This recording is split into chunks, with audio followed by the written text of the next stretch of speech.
Hello and welcome to Healthy Cooking for One or Two. My name is Brigitte Harton. I'm a dietitian and wellness coach, and I am the dietitian consultant with HWL. We're talking about healthy cooking for one or two today. And I know that we can sometimes, oftentimes actually have excuses for why we don't want to be cooking for one or two person. And those may include it's not worth the time. It just takes too much time. Creates too much dishes, too much work. It's too complicated, having to find recipes and all that. Or maybe it's just too challenging, or it's just too much money. So hopefully today I have some tips for you to help you overcome these barriers. So before we even talk about preparing meals, I always like to talk about what is a healthy meal in the first place. So over here you have My Plate, and My Plate is just a nice, easy way, to go over the basics of healthy eating. And it starts with basically separating your plate in half, and half of your plate should be vegetables and fruit. And those don't have to be fresh vegetables and fruit. They can be, all forms count, frozen, canned, fresh, dried. So all of those count towards your total for the day. And also, as a reminder, the plate shows you one meal, but you should try to have 3 meals every day for better health. Okay, so then your meals should also include some whole grains.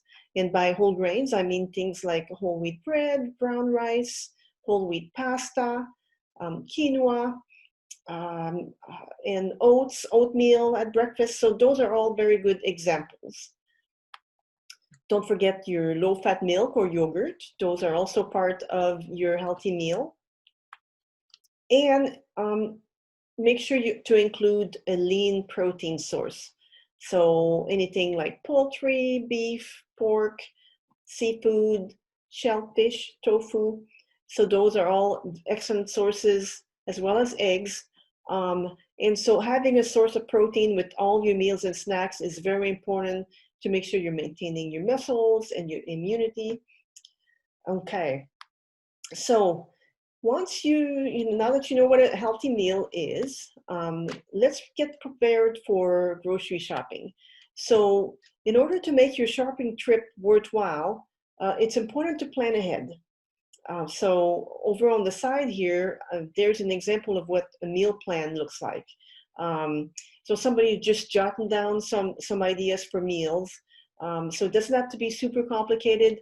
But having an idea of what you will prepare for the week makes it so much easier to buy the things you need for those meals. And then once you have everything on hand for the meals, then you're more likely to prepare them, as opposed to, rummaging through pantries and then going for fast foods or takeout or anything like that. So planning ahead is important. And so you want to start by just looking at what you actually have on hand. So do a quick inventory, because you don't necessarily need to buy all sorts of new stuff if you have a lot of things already. And then it's a matter of just planning meals on what you already have. You can also plan meals based on the supermarket flyers. So look at what's on special that week.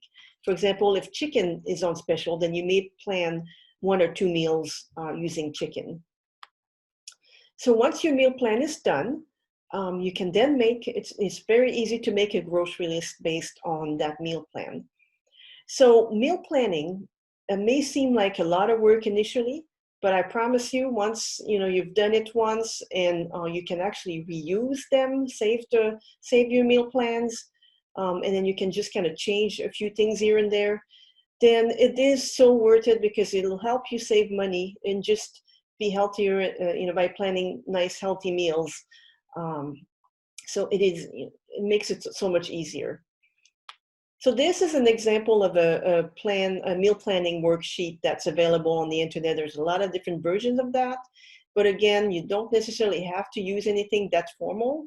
Just writing it down, on the pad or anything like that, just as long as you have some ideas of what you're going to prepare for the week.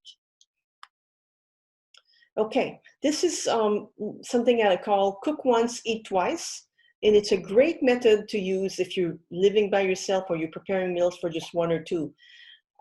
So what I mean by that is, for example, if you're making a casserole of some kind using ground beef, it's not that much more work to brown extra and then save that extra in the refrigerator. You want to make sure you label and date properly, and then use that later for a different meal during the week. So, for example, if you've got ground beef for shepherd's pie, use the extra for tacos later on, or a goulash, or putting in a spaghetti sauce or anything like that. You can do the same with chicken or even seafood. So if you're using chicken, cook what you need for that one meal and then cook extra for a stir fry or sandwich or salad later on. Same thing with rice and pasta.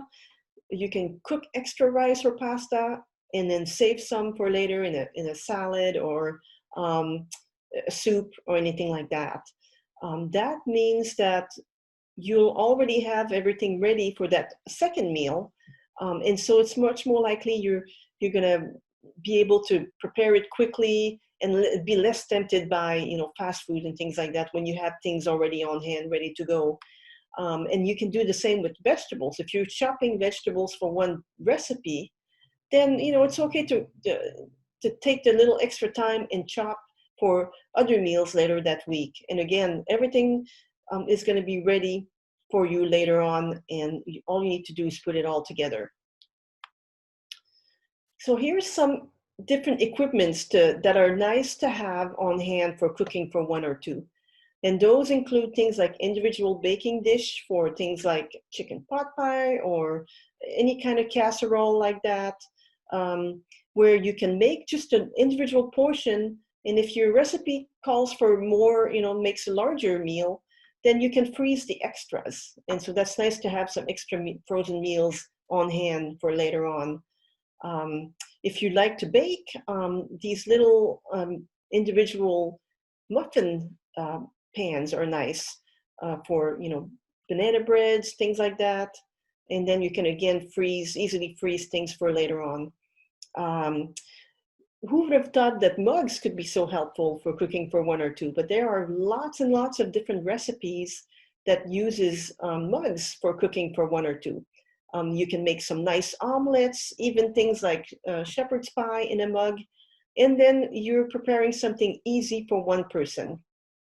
Muffin tins can be very helpful as well. You can make individual meatloaves, as in the picture here, and individual, again, there's a lot of different recipes for using a muffin tins to make some easy meals for one or two. And you just freeze the other portions you're not using. Make sure again that you label and date properly, because food safety again is very important. You want to make sure you use anything in the freezer within a 6 months period. Okay, so again, to make easy meals for one or two, it's nice to have different things on hand. So these are just some ideas. So beans and lentils, different variety of beans and lentils, different variety of herbs, spices, seasoning, lower sodium, canned soups, oil, buttery spread, pasta rice, whole grain bread and cereal, pasta sauce. And it's okay to use the jar pasta sauce that are convenient, can be used to make easy meals also. Just make sure to look for a lower sodium version. Can or pouches of tuna or chicken are super convenient for one or two, because these pouches, as in the picture here, the albacore tuna, is an individual portion. So easy to make a sandwich for one person, or to put in the pasta salad or something like that. And again, you have an individual portion. Fresh frozen canned fruits and vegetables. It's nice to have different ones on hand, again, for easy meals. And the good thing now, I think most of us are familiar with the individual fruit cups, which are a really nice way to get some fruit for a snack or something like that. And they're great, especially if you pick the ones that have that are in their own juice or in a light syrup.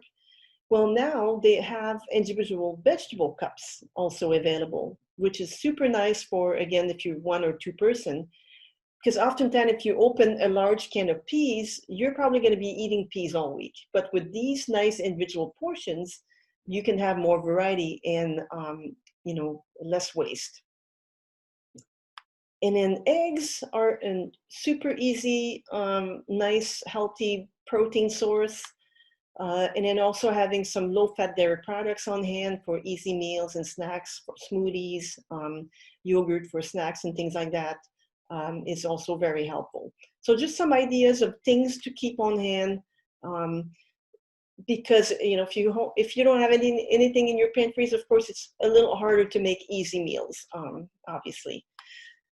Okay, so if you are still finding that it's difficult for you to prepare meals, well, remember that AgeWell, or maybe you don't have the budget, AgeWell is here for you. We have Meals on Wheels that are super delicious and healthy, or also we have community meal programs or restaurant meal programs that are available. Make sure to call us at the helpline 1-800-642-5119 to find out the times and locations of these different meal programs.